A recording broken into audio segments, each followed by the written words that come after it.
What's up guys, nous revoilà sur un épisode avec notre invité spécial Denis Gallico. Cette fois-ci, là on parle d'immobilier, crypto, tokenisation. Alors c'est parti.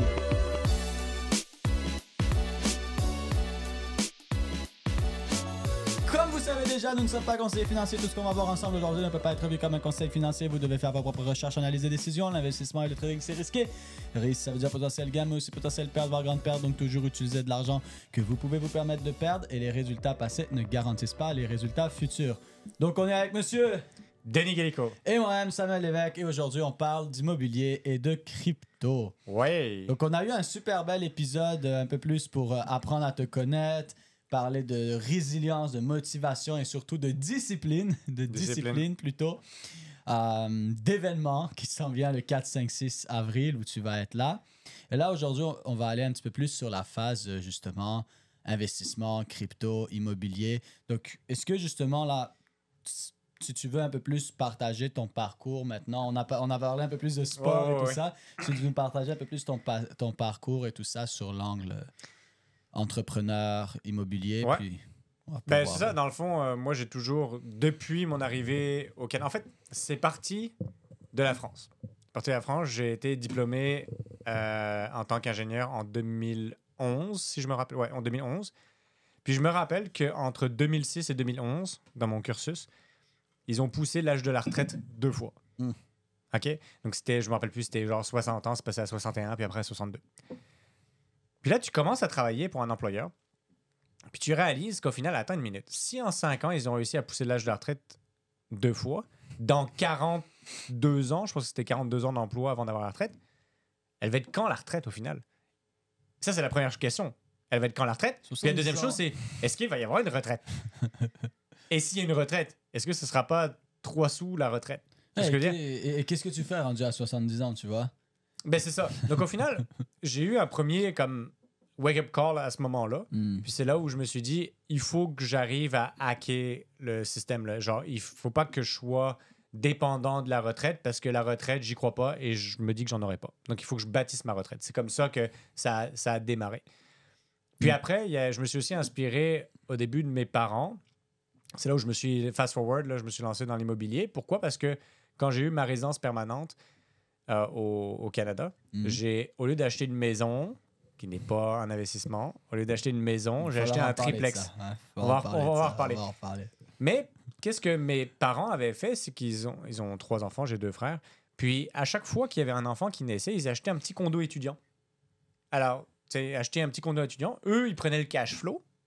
Puis, ils disaient, dans 20 ans ou 21 ans ou 22 ans, quand l'enfant voudra s'acheter son premier appartement ou sa maison, whatever, ben, il pourra s'en servir comme mise de fonds. Puis, mes parents, ils n'ont pas fait des études financières super avancées, mais je me suis dit, mais t'imagines le coup de pouce que ça te donne dans ta vie là, de pas avoir à épargner ta mise de fonds pour te lancer dans l'immobilier. Puis eux, ils touchaient le cash flow, donc au final, pour eux, c'était parfait. Tu sais. Puis moi, j'ai commencé comme ça, mais avec un triplex. Parce que je voulais pas de maison, je voulais pas d'appartement. Donc je me suis dit, je vais commencer par un triplex où j'aurai 2 loyers qui me paiera quasiment l'entièreté de mon hypothèque, mes taxes, etc. Ou presque. Puis voilà, c'est comme ça que c'est parti, je te dirais, l'investissement immobilier. Puis après, j'ai mis le bras dans le tordeur, puis ça a jamais fini. Ben là, c'est super intéressant, justement. Puis maintenant, t'es dans l'immobilier à fond. Ouais. Donc, ça a été quoi? Qu'est-ce qui t'a fait réaliser, justement? Qu'est-ce qui t'a fait passer d'un triplex à maintenant... je vais pas... Tu le diras, là, mais qu'est-ce qui t'a fait continuer là-dedans? Et c'est quoi ce cheminement? On va commencer par ça, parce que j'ai plein de questions, mais on va commencer par là. Je te dirais que le cheminement, j'achetais régulièrement de l'immobilier. Peut-être une fois tous les 2 ans, j'achetais un immeuble. Entre 2016 et puis 2020, j'achetais un immeuble. J'ai acheté peut-être 3 immeubles, en gros. Puis c'était une façon pour moi de... J'avais compris le système de refinancement au Canada qui est hallucinant quand tu compares ça à l'Europe. Là. Ça n'existe pas, le refinancement. Donc, je me disais, mais attends, c'est fucking simple au final. Tu as ta mise de fonds, tu optimises, tu récupères ta mise de fonds, les intérêts sont déductibles. Puis en fait, la réalité de la dette, là, c'est que si ton taux d'intérêt, c'est 4%, là, est-ce que tu génères plus que 4% avec cet argent-là. Mm. Mais ça prend pas un doctorat en mécanique quantique pour générer plus que 4% annuel, là, OK? Donc, même si tu génères du 15 ou du 20, ben, au final, tu fais du 6% sur de l'argent emprunté, donc c'est encore plus simple, tu sais ce que je veux dire? Donc, moi, c'était le premier truc que j'ai compris. Le deuxième chose, c'est que je faisais ça régulièrement parce que j'avais mes compagnies technologiques on the side et tout ça. Puis avec 2020, comme tout le monde sait ce qui s'est passé, etc., Ouais. avec l'inflation, j'ai réalisé un truc super important. Puis ça, les gens qui n'ont pas encore réalisé ça, je pense que c'est important. Quand l'inflation était à 8-9%, je ne sais plus rendu à combien présentement, mais 8-9%, si ton salaire c'était 100 000 et que tu as eu 3% d'augmentation de ton salaire, ton employeur t'a donné 3%, mais que l'inflation est 9, techniquement, tu as perdu 6. Ouais, t'es à moins 6, ouais. Parce que ton pouvoir d'achat un an après, il est à 91 000 plus 3%. Ça, c'est la première Puis chose. les gens, ils ont de la misère à comprendre ça. Parce qu'ils ont de la misère, ils sont comme, le coût de la vie augmente. Mais c'est pas juste le coût de la vie qui augmente. En fait, c'est l'argent qui Ton vaut pouvoir moins. d'achat.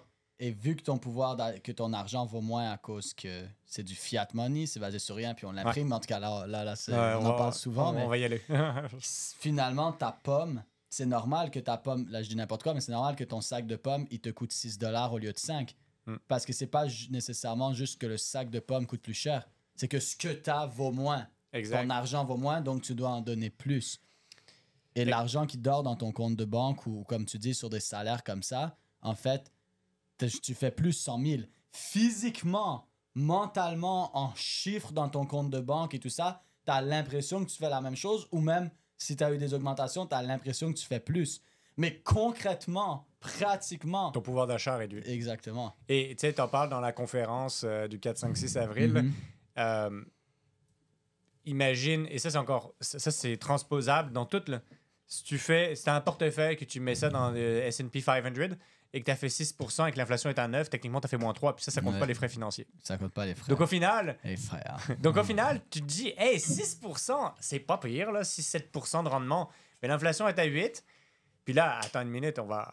Et après, ben, genre, vous allez qu'à venir pour voir c'est quoi le scam derrière ça. Mais en gros, ce que je veux dire, c'est que moi, c'était le premier wake-up call. Et puis, l'immobilier, c'est un des véhicules qui est protégé par l'inflation.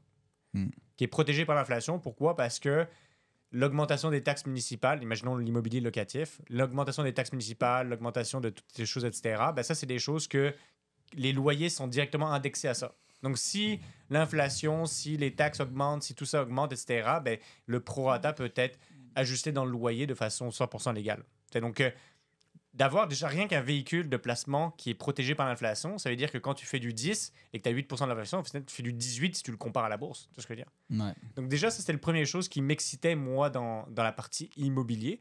La deuxième chose, c'est que tu réponds à un besoin primaire. Tout le monde a besoin de se loger. Je suis désolé de dire, je ne veux pas casser le Learn and Earn Crypto Podcast, mais pas tout le monde a besoin d'avoir de la crypto. Pas encore. Dans quelques années, tout le monde devra avoir de la crypto parce que... Il n'y a plus de cash bientôt. Parce qu'il y aura trop de fiat. Mais en gros, ce que je veux dire, c'est que dans quelques années, ça peut être dans quelques mois aussi. Hein. Ouais. Mais en gros, on répond à un besoin primaire. Donc ça, pour moi, ça faisait partie des choses que je me dis, ça se peut pas que j'ai plus de clients à some point. Tu sais ce que je veux dire? Ça se peut pas que... Donc voilà. Moi, c'était, je te dirais, les deux choses principales de pourquoi j'ai accéléré, puis que de 2020 à 2025, tu sais, 2 à 350 appartements à peu près, conversion de tours dans le centre-ville de Montréal. Et puis, vous écouterez le podcast d'avant quand je suis focusé et je peux être intense dans quelque chose. Donc, 350 tours conversion, c'est du stock, là. C'est ça. Mais tu sais, si tu fais le... C'est des 24 heures. Au lieu de faire des 24 heures de trail, tu faisais des 24 heures d'immobilier. Ouais, mais... et puis, l'immobilier, c'est aussi un secteur qui est très, très, très archaïque. Tu arrives, tu proposes de l'Internet, puis tu es déjà incroyablement intelligent. C'est un domaine extrêmement archaïque. Donc, dès que tu arrives avec quelques améliorations, tu es le prochain Warren Buffett là, du domaine. Donc, pour moi qui venais de la technologie, c'était assez facile d'optimiser très rapidement des processus. Pourquoi tu penses... parce que j'ai entendu ça plusieurs fois, que l'immobilier, c'est très old school, mais justement, comme... pourquoi tu penses que c'est très archaïque? Pourquoi tu... Écoute, juste en termes financiers, là, il y en a, ils ont pas un secondaire 3 là, en mathématiques, puis ils arrivent à faire de l'argent pareil en faisant des flips, tu sais. Et ils vont se dire, ah ben là, sur les rénovations, je me suis trompé de 20 000, mais regarde, l'un dans l'autre, finalement, ça marche. Hey, t'imagines dans une compagnie, là, imagine s'il y avait Google qui disait on s'est trompé de 200 millions, là. C'est quoi qui leur arriverait? C'est une grosse tarte dans la face, là. Je suis comme, vous êtes fous, quoi. Tu sais, on prend les proportions dans toutes les proportions, là. Mais en fait, puis, tu sais, c'est des. Tu te rends compte que ça te prend de travailler fort, ça te prend d'être dans tes jambes, mais encore une fois, juste en termes financiers, tu vois que ça ne te demande pas un doctorat en mécanique quantique pour faire de l'immobilier. Puis, c'est très rapidement que tu arrives avec des trucs révolutionnaires. Des trucs qui paraissent révolutionnaires, qui sont appliqués dans d'autres domaines depuis longtemps. Puis, tu sais, je veux juste... j'ai marqué un petit truc comme ça, là, mais imaginons qu'on prend l'exemple de la crypto. Là. T'as les cryptos. C'est quoi la monnaie référence qui est derrière les cryptos, disons? Là? Le USDT. Bref, comme le dollar, un stablecoin qui est souvent relié à du dollar américain. Tu as aussi du yen digital, USDC, etc. Le DAI aussi, le DAI. Mais non, mais tu sais, disons que sous, je te dirais, derrière, tu as des stablecoins. Juste imaginons un Canadien, là, parce que là, on est au Canada, right? Tu sais, c'était quoi la différence de taux de change entre le Canadien et l'Américain sur la dernière année? 1,45, 1,48. Ouais. Ben, tu sais que le dollar américain a pris 9% de valeur de plus en un an. C'est-à-dire que, je te donne un exemple. Imaginons que $1 américain, ça valait $1 canadien. Un an après, c'était $1,09 canadien valait $1 américain. Donc, je te parle même. Et là, plus l'inflation. Okay? Donc, t'imagines que toutes les personnes qui faisaient de l'investissement, OK? Ben, en fait, il ne faut pas que tu fasses du 8, du 10, du 15%. Il faut que tu fasses du 15%, moins l'inflation, moins le dollar, la conversion du taux de change. Parce que si tu te payes en faisant du day trading, ben, tu as plus de dollars canadiens pour ce que tu avais avant. Donc, tu sais, il y a tout plein de trucs à prendre en compte là-dedans. Ouais. Puis c'est pour ça que moi, l'immobilier, c'était plus sécuritaire et c'était moins volatile. Puis là, après, on va en parler. OK. Mais maintenant, tu as commencé avec le résidentiel, mais si je ne me trompe pas, là, maintenant, tu as aussi pris une grosse tournure vers du commercial. Ouais. Ben, en fait, résidentiel, qu'est-ce qu'on entend résidentiel? Moi, résidentiel au Canada, c'est 6 logements et moins. Donc, j'ai un immeuble de 6 logements et moins. J'ai un triplex, puis je vis encore dedans. Okay. J'ai toujours acheté des 6 logements et plus parce que je ne vais pas aller trop dans le détail, mais en gros, c'est pas indexé sur les mêmes critères de financement. C'est-à-dire que dans le 6 logements et moins, c'est la personne qui se qualifie. C'est-à-dire comme est-ce que tu es un médecin avec un gros salaire, etc. Donc, du coup, tu peux t'acheter une grosse propriété. Alors que dans 6 logements et plus, c'est l'immeuble qui se qualifie. Donc, est-ce que l'immeuble a beaucoup de revenus, beaucoup de dépenses? C'est pour ça qu'il y a des jeunes qui ont 18 ans, 30 000 $ de revenus, puis qui arrivent à acheter des 6, des 8, des 12 logements. Ce que tu peux pas faire en France, tu peux pas faire ça. Quelqu'un m'avait dit aussi il y a des années que lui, il faisait juste acheter des 6 et plus aussi parce que comme ça, il avait comme un 8plex.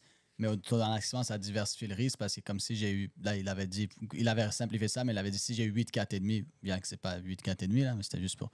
Si j'ai 8, 4,5, même s'il y en a un ou deux que les locataires payent pas, ben c'est ça, c'est que tu as puis le prix par unité aussi, de ce qu'il m'avait expliqué, le prix par unité était moins cher parce que comme tu vas acheter un 4plex 2 millions, mais tu vas acheter un 8plex, exemple 3,2 millions. Ouais. Fait que oui, c'est 1,2 million de plus, mais si tu calcules le prix par unité, finalement, chaque unité... Tout à fait. C'est ce qu'on appelle le wholesale. Donc, un rabais de groupe. Là. Moi, je suis pas un pro de l'immobilier, c'est pour ça. Non, mais en fait, l'avantage de tout ça, c'est juste de montrer que dans un portefeuille de diversification, tu as différents véhicules.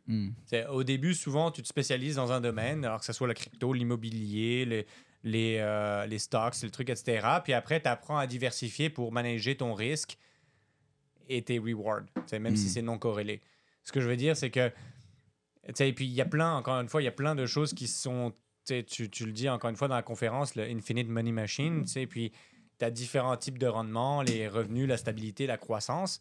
Puis, encore une fois, c'est la même chose dans l'immobilier, c'est la même chose dans les stocks, c'est la même chose dans tout ça. Donc, c'est pas parce que vous êtes du domaine de l'immobilier ou du domaine des stocks, etc., que vous pouvez pas réussir dans le domaine de la crypto.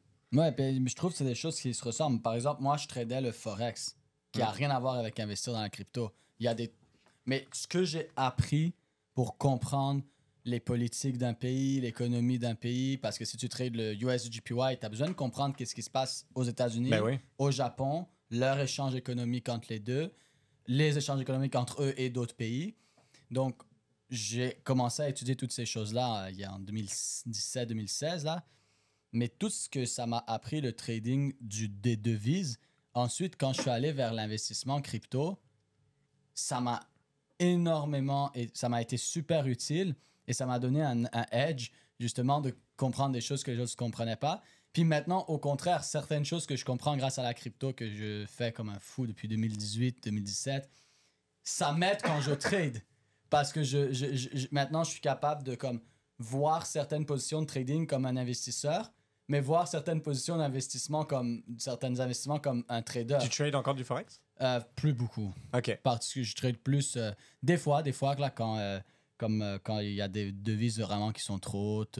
Au qui GP, font pas de sens, ou ou trop- le taux qui a monté de 0,25 Ouais, ce c'est matin. ça. Là, j'en profite. Mais je fais juste passer quelques swings de temps en temps. Majoritairement, maintenant, je trade de la crypto parce que je pense que moi, je dis c'est où que j'ai un edge. Et le fait que je comprends tellement bien la crypto, ça me permet de savoir présentement le prix est trop élevé ou trop bas. Et quelque chose que j'ai réalisé quand les gens tradent, c'est je viens de voir maintenant, puis je parle à quelqu'un, puis je dis hey, USD JPY, il est à 156 yens pour $1 américain. Est-ce que c'est trop ou c'est trop bas? Personne ne sait, là. Les gens ne savent pas, sauf si tu l'as étudié. Si maintenant je te dis hey, je suis allé acheter une caisse de 12 œufs pour $5, est-ce que c'est trop ou trop bas? Ils vont dire prix normal. Si je te dis je suis allé acheter 12 œufs pour $20, est-ce que c'est trop ou trop bas? Ils vont dire $20, 12 œufs, t'es fou. Oui. Parce que les gens savent que 12 œufs, ça vaut ça. Mais ils vont trader USD JPY. Ils n'ont aucune idée, ça veut dire quoi, la 156 pour 1? Parce qu'ils n'ont pas de hedge. Même en crypto, les gens, ils voient $100 000 le Bitcoin. Oh my God, $100 000, mais ça veut trop rien dire. Ils n'ont pas de hedge. Donc, c'est pour ça aussi que maintenant, je me concentre que sur la crypto parce que je comprends assez bien les projets et les valeurs intrinsèques que j'évalue pour dire ce projet-là, présentement, il devrait valoir $20. Son all-time high, c'est 50, mais il devrait valoir 20 ou 25, puis il est à 4 ou 5. Je peux accumuler, je peux mettre des longues. Automatiquement, je coupe la moitié des positions que je peux prendre. Au lieu de chercher à mettre des longues et des shorts, je sais que je vais mettre juste des longues. Et à l'inverse, quand il arrive à $40, puis les gens sont comme « Oh my God, son all-time high, c'est 50. » Mais on s'en fout que son all-time high, c'est 50. Mais non. Sa valeur, c'est 25. Il est au-dessus de sa valeur. Je commence à chercher des structures qui vont changer pour commencer à juste mettre des shorts. Et ça, c'est pour ça que maintenant, je trade presque que la crypto parce que j'ai ce edge à cause que je comprends bien les prix comme investisseur. Je sais si présentement, je veux juste faire des longues ou si je veux commencer à juste faire des shorts parce que le prix est trop... Ça, c'est notre truc. Ben, c'est investir, tu sais, des fois, c'est investir, comme on disait, revenu très basé sur le cash flow, tu sais, comme... Et puis, encore une fois, c'est tellement corrélé, puis les gens qui pensent que c'est l'un ou l'autre, mais tu peux tellement bénéficier de regarder les deux avec l'expertise de chacun. Donc, les gens d'immobilier vont regarder la crypto, puis ils vont voir plein de similarités, tu sais, comme la partie cash flow. La partie cash flow, ben, c'est peut-être du stacking. Exact. Partie cash flow, c'est comme du stacking. C'est le surplus que tu as de tes loyers à chaque mois, ben, c'est pareil que du stacking. Revenu, stabilité. Stabilité, c'est quoi? C'est la capitalisation. Tout le montant que tu rembourses d'hypothèque, ben, c'est plutôt orienté sur stabilité. Et puis croissance, c'est la plus-value. Bon, ben voilà. Ben, par exemple, moi, dans l'immobilier, je suis très impliqué pour faire des projets d'optimisation à très grand rendement. Mais dans crypto, je suis plus dans une stratégie de portefeuille. À tous les mois ou à tous les 3 mois, je réajuste mon portefeuille. Je fais du DZA. J'écoute Learn and Earn. je m'inscris au web. Mais ce que je veux dire, c'est que je regarde c'est quoi le DZA, comme à quelle zone c'est des bons prix, c'est quoi la valeur intrinsèque. Puis je vais pas essayer de faire du day trading. Je vais me le faire plus sur un mois, puis je vais réajuster. Il y a une partie, je vais revendre, une partie, je vais racheter, puis je vais avoir un edge qui est peut-être 10 fois plus grand que des personnes qui lisent les news sur le Journal de Montréal. Ben, 100%, puis c'est parfait de faire ça. Il faut aussi respecter sa stratégie ou notre zone de génie, tu vois. Si ta zone de génie, c'est l'immobilier, c'est normal que tu sois plus concentré sur l'immobilier, mais que tu profites quand même de la crypto et que tu le fasses d'une façon différente. Comme moi, si je fais de l'immobilier, ça va sûrement être beaucoup moins actif ou agressif que ce que toi tu fais parce que je suis déjà plus actif ou agressif. C'est aussi de respecter ça. Puis je pense que ce qui est intéressant de plus en plus, c'est de venir te bâtir différentes sources de revenus puis diversifier ton portfolio dans différents actifs, comme par exemple tu le fais. Puis c'est tellement vrai qu'un amène l'autre parce que dernièrement, j'étais en train de regarder un truc immobilier. Puis tu sais, moi, je suis le premier à dire que je connais rien à l'immobilier. Mais le gars m'a montré le prix. puis je sais que ça vaut pas ça. Oui, peut-être, j'ai dit, ouais, peut-être que je suis pas dans l'immobilier, mais je suis dans l'investissement. Et je sais que je vais acheter quelque chose la valeur en dessous de son intrinsèque, prix. c'est ça. C'est ça. Et ça, là, c'est beaucoup trop cher pour, ce que ça vaut dans le marché actuellement. De deux, d'après moi, c'était au-dessus du prix que ça devrait être. Puis de trois, quand j'allais regarder le cash flow et tout, j'étais comme... Ça, c'est pas un cash flow, ça, c'est un cash drain. Ouais, non, vois, c'est ça. Ben, tu sais, dans tout cycle, si tu résous des problèmes, il y a des opportunités. Ça, c'est quelque chose qui est très, très fort. Dans tout cycle, que l'immobilier soit bas, que la crypto soit haute ou basse, il y a toujours des opportunités si tu résous des problèmes. Moi, j'ai toujours dit dans la vie, là, t'es payé quand tu résous des problèmes. T'es payé quand tu résous des problèmes. Je leur dis 3 fois, t'es payé quand tu résous des problèmes. Notez-le, là. C'est important. Mais non, mais c'est vrai. C'est comme quand la crypto était bas, ben, tu sais, il y avait des opportunités d'accumulation. Quand la crypto est haute, ou après, il y a des opportunités de day trading, de faire des optimisations, d'investir plus dans des altcoins, en fonction de la saison, etc. Nous, c'est pareil. Les taux sont hauts en immobilier. Ben, il y a des opportunités sur la prospection parce qu'il y a beaucoup plus de propriétés sur le marché, donc tu peux plus les négocier. Puis quand les taux sont bas, que le financement est facile, ben, justement, c'est facile d'acheter une propriété. Donc, c'est parce que les financements sont plus faciles. Donc, il y a toujours des avantages, des inconvénients. Plus facile, le la prix prospection, peut augmenter exactement, aussi. exactement. Donc, tu payes un actif plus cher maintenant. Donc, si tu résous la prospection quand les taux sont bas, tu es un génie. Si tu résous le financement quand les taux sont hauts, tu es un génie. Et tu fais de l'argent. Donc, ça, c'est deux choses qui sont assez importantes. Puis, tu sais, j'aime bien aussi dire... Pour les gens qui sont pas dans l'immobilier, là, juste pour le résumer, parce que tu utilises des termes de prospection et tout ça, en gros, je pense que tu me corrigeras, ce que Denis est en train de dire, c'est quand les financements sont bas, deal des bons prix sur ton immobilier, et quand les financements sont hauts, deal des bons prix sur tes financements. Exact. Ça, on peut effectivement. Puis, tu sais, la crypto, l'immobilier, en ce moment, on a l'impression que c'est deux choses qui sont différentes. Tout le monde a dit l'immobilier, c'est la stabilité, la crypto, c'est le risque, ou des choses comme ça. Mais la réalité, c'est juste une question de connaissance, là. Ouais, 100%. Tu peux avoir du rendement en immobilier comme tu peux ne pas avoir de risque en crypto. Tu sais. Puis, moi, j'allie ça. Et puis, en parlant d'immobilier, c'est qu'on travaille sur des preuves de concept pour la crypto-monnaie dans l'immobilier. Donc ça, on en parlera dans le prochain épisode de tokenisation et Real World Asset. Mais juste en termes, il faut comprendre que le Canada, en plus d'avoir un pays qui est gigantesque, d'avoir une source d'eau qui est exceptionnelle, on a un des tarifs électriques les moins chers au monde. C'est-à-dire qu'en France, ça va coûter, je dis n'importe quoi, 30 sous du kilowattheure. Et en plus, c'est en euros. Alors qu'au Canada, il y a certains bâtiments où tu as des tarifs à 5 sous du kilowattheure. Donc, vraiment pas cher pour miner ou pour miner de la crypto-monnaie. Donc, au final, moi, je vais essayer première phase, le preuve de concept, toujours commencer par une preuve de concept avant de se lancer full pin dans quelque chose. Première phase, c'est sur mes gros immeubles, avoir un espace où je peux miner de la crypto-monnaie. Donc, avoir 5-6 serveurs, essayer de regarder. Puis le serveur, maintenant, ça dépend. Alors là, il y a Bullrun, Bearrun, etc. Quand c'est en Bullrun, ben, c'est pas très bon parce que les prix des serveurs sont indexés au prix du... Bref. T'as moins de mineurs aussi. Ben, t'as plus de mineurs plutôt. Donc, même le prix des machines est indexé à la valeur de la crypto. Donc, au final... Parce que tout le monde veut être en train d'acheter des machines alors que c'est le temps de... Ben moi, je connais des gars, justement, ils vendent leurs machines actuellement. Là. Exact. Puis après, je les rachèterai. Jamais. Mais en gros, c'est ça. Donc déjà, l'idée, première phase numéro 1, c'est d'acheter, par exemple, 5-6 pour utiliser le fait que l'électricité coûte vraiment pas cher.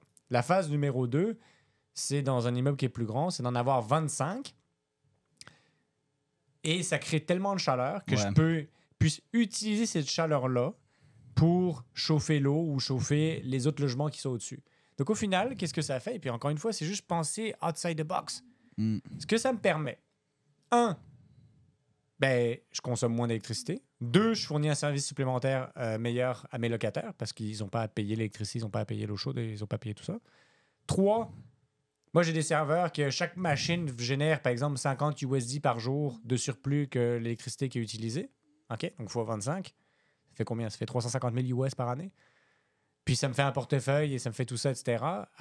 sachant que les machines, je vais les rentabiliser en 6 à 9 mois. Et une fois que tu as la crypto, peu importe ce que tu mines, tu peux le swapper dans d'autres choses pour diversifier ton portfolio, puis faire du stacking Tout à fait. ou fournir de la liquidité. Puis je peux même augmenter la valeur de mon bâtiment en faisant un bail d'une entreprise qui mine de la crypto. Bon, là, ça va un peu plus loin, mais ça rajoute des revenus. Donc, j'ai les loyers résidentiels plus les loyers d'une compagnie. C'est ça, plus des loyers. Donc, bref, j'ai plus Puis le commercial, c'est dans le sous-sol, perdu.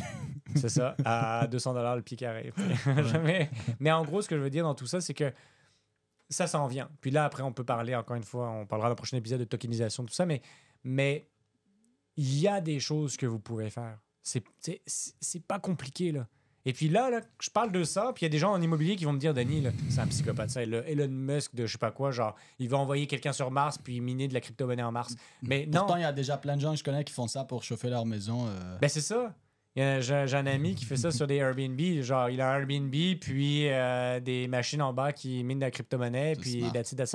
Puis c'est une pensée portefeuille. Il faut pas que ton pro-format, faut pas que tes calculs financiers ils dépendent de ça. Parce que la crypto, elle va monter, elle va descendre. C'est du add-on. C'est du surplus. C'est du gravy. Mais c'est ça, on veut plein de gravy. Voilà. Mais voilà, tu sais, ça, c'est une des façons d'utiliser, d'avoir des domaines qui s'entrelacent. La crypto, l'IMO, etc. Puis utiliser l'un dans l'autre. Très cool. Mais moi, j'y crois que une grande partie de l'immobilier dans les 15-20 prochaines années sera chauffée par des machines qui minent la crypto-monnaie. Ça fait du sens, honnêtement. J'ai vu, je sais plus où dans le monde, là, ils ont mis des panneaux solaires. C'est les panneaux solaires qui font fonctionner les machines, puis les machines qui font fonctionner... dans le fond, ils ont leurs panneaux solaires pour avec l'électricité. Ouais. Mais les machines chauffent tellement que juste l'électricité pour les machines, ça chauffe plus que quand leur chauffage était allumé. Fait que finalement, ils consomment moins d'électricité de leurs panneaux solaires pour chauffer la maison.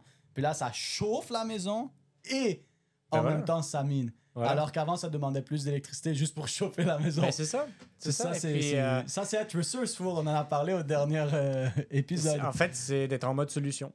D'être en mode solution. Puis plus tu es en mode solution, plus tu vas être payé. Plus tu résous des gros problèmes, plus tu vas être payé. Puis tout le monde a fait ça. Elon Musk, il a résolu des gros problèmes de voitures. Il n'y avait pas une entreprise automobile qui avait été créée depuis, je pense, 1950 ou 1960.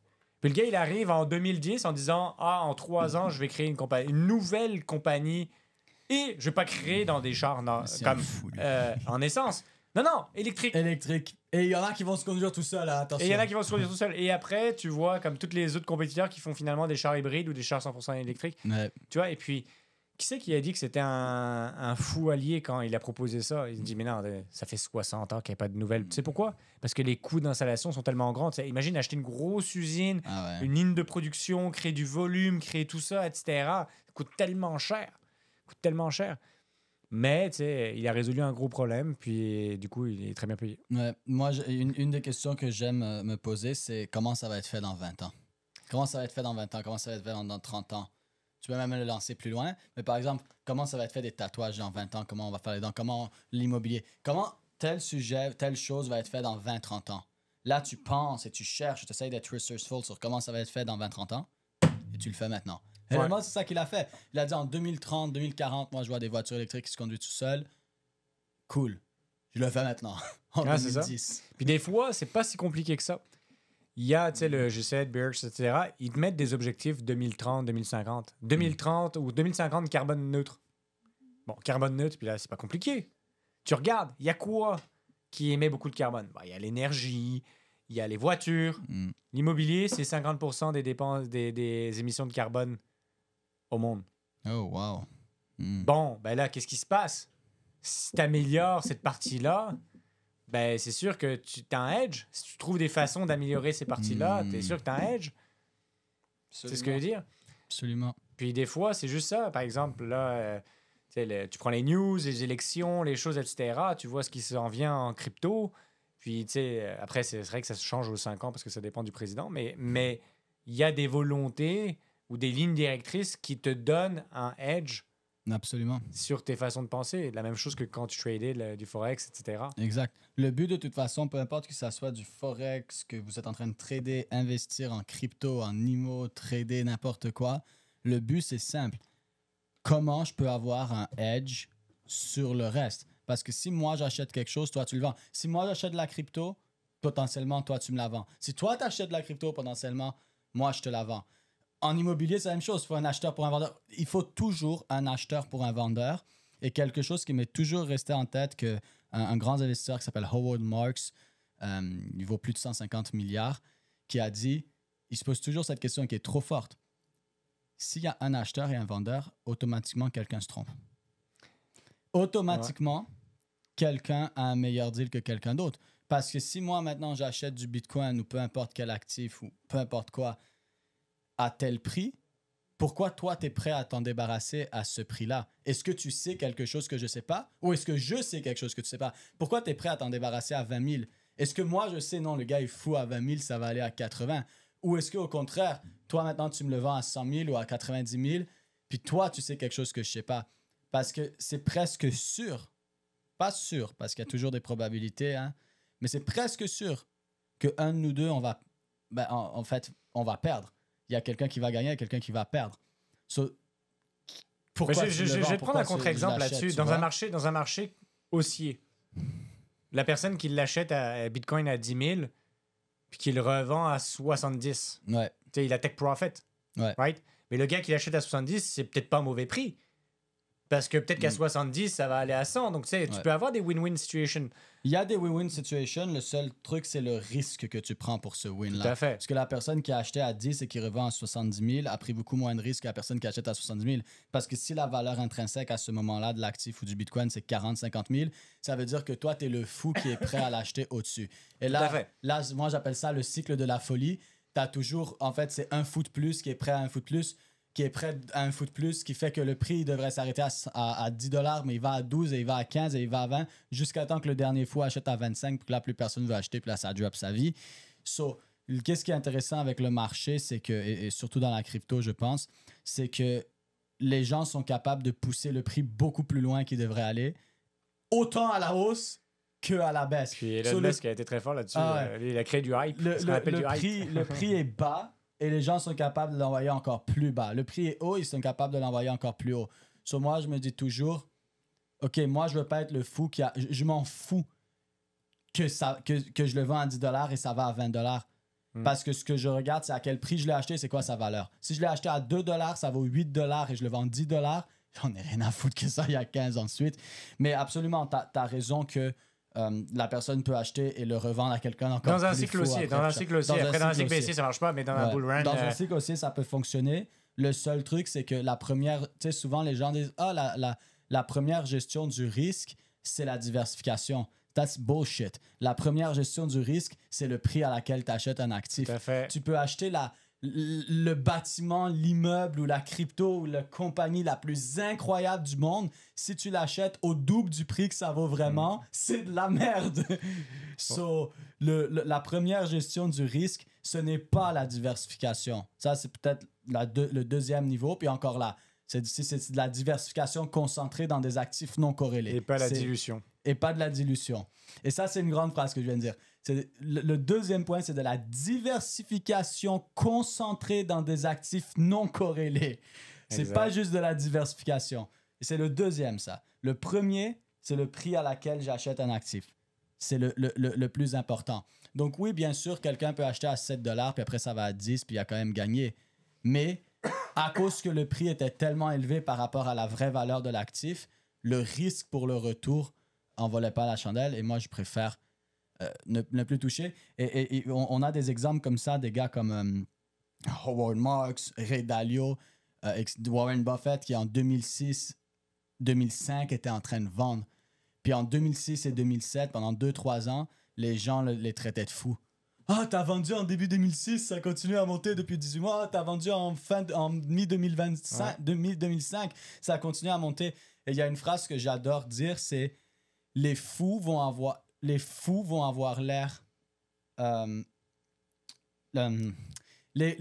avoir l'air les savants et les savants vont avoir l'air des fous. Quand le marché, il est sur de la surexcitation ou sur de la surpeur, les fous vont avoir l'air intelligents et les intelligents vont avoir l'air fous. Par exemple, qui étaient les intelligents à ce moment-là? Howard Marks, Warren Buffett, Ray Dalio, qui étaient des gars qui ont plein d'expérience. Mais pendant 3 ans, ils ont eu l'air d'être les fous qui avaient vendu alors que ça continuait à monter. Ensuite, quand tout a crash, puis tout le monde a pris moins 50%, puis qu'ils ont racheté au bas, là, ça avait l'air encore des fous qui achetaient alors que tout tombait. Et c'est quoi? C'est en 2009-2010 que les gens ils regardaient en arrière. Holy shit! En fait, les 5 dernières années, les gars, ils ont vendu 2 ans avant un gros crash. Ils ont fait des fois 8, fois 10. Et ils ont surtout load the boat. Ils ont surtout fait un mouvement de liquidité où ils étaient prêts à avoir des opportunités. Exact. Ils ont racheté ensuite. Pendant 5 ans, ils ont eu l'air les fous qui vendent et ensuite les fous qui achètent. Mais c'est 5 ans plus tard que tu réalises, ah non, c'était nous les fous. Puis tu sais, je veux juste faire un point super important parce que peut-être que moi, ma connaissance en crypto, elle est peut-être équivalente avec j'en ai de la connaissance, mais peut-être je connais pas le persona de ton auditoire au Learn and Earn Crypto Podcast, mais prenez le temps, là tu parlais de Warren Buffett, etc., prenez le temps de filtrer qui vous écoutez. Ah, 100%. Puis ça, c'est super important. Des gens qui ont vécu plus qu'un cycle, 2 cycles, 3 cycles, Absolument. Ils vont le comprendre totalement. Puis je dis n'importe quoi, là. Peut-être que Samuel, il va vous dire, dans mon DZA, etc., j'ai une zone de vente quand le Bitcoin, il atteint 100 000, par exemple. OK? Ça se peut qu'il aille à 120 000. Ça se peut qu'il y ait un autre influenceur qui vous dise « Ah non, moi, il va jusqu'à 700 000. » Et vous allez vouloir l'écouter parce qu'il vous promet plus et vous promet plus. Mais Samuel, il est passé dans les cycles 1 fois, 2 fois, 3 fois. Il va peut-être vous dire... Et même à ça, 3, c'est rien. C'est ça. Il va peut-être vous dire de vendre à 100 000 pour pouvoir racheter à 30.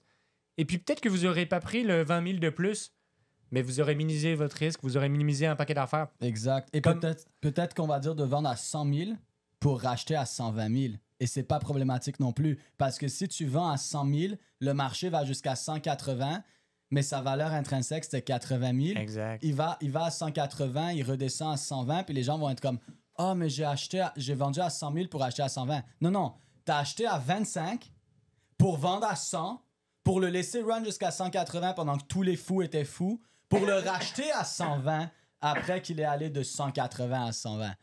Exact. Puis, tu sais, moi, je l'ai vraiment compris parce que j'ai commencé à investir en crypto-monnaie en 2021.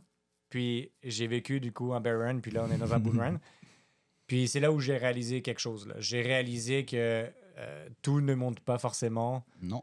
Et quand ça descend, ça peut descendre pas mal. Puis plus il y a de projets, plus la liquidité aussi est dispersée. Comme là, j'entends beaucoup de gens qui disent « Ah ouais, ben là, ça va aller au all-time high. » Non. Puis est-ce qu'il y a plus d'argent qu'en 2021? Oui, un peu plus d'argent. Est-ce qu'il y a beaucoup plus de projets qu'en 2021? Oui. Alors, l'argent va être dilué dans plus de projets. Donc, si l'argent est dilué dans plus de projets, est-ce que le market cap total de la crypto va être plus haut qu'au dernier bull run? Oui. Mais est-ce que le market cap d'un projet en particulier va être plus haut? Pas nécessairement. Parce qu'il y a plus d'argent, mais il y a encore plus de projets. Donc, l'argent est encore plus dilué. C'est pour ça que vous ne devez pas commencer à regarder les all-time high pour vous faire une idée. Vous avez besoin d'évaluer la valeur intrinsèque et la qualité d'un projet pour vous faire une idée. Parce que le dernier all-time high, ça ne veut rien dire, là. Exact. Bon, là, on a drifté un petit peu d'immobilier, crypto, de chauffage en crypto-monnaie, etc. Au moins, c'est un épisode qui plaira à tout le monde. Mais je pense que c'est ça aussi la beauté un petit peu de l'événement que vous avez le 4, 5, 6 avril. Là. C'est que c'est un événement mindset, donc qui tu dois être pour pouvoir réussir. Un événement investissement qui va crypto, vraiment spécialisé crypto, qui va vraiment te donner des techniques concrètes. Pas 5 minutes de technique puis 55 minutes de pitch de vente, là, comme tous les trucs américains. Puis, portefeuille. Puis c'est là où moi, des fois, je parle d'immobilier, je parle de l'asymétrie entre l'immobilier puis la crypto et puis des choses, des avantages, des inconvénients de chaque, etc. Donc, c'est un petit peu... soyez là. Ça va être malade. Mindset, investissement, plein de belles personnes pour échanger aussi. Parfait. On se voit au 4, 5, 6.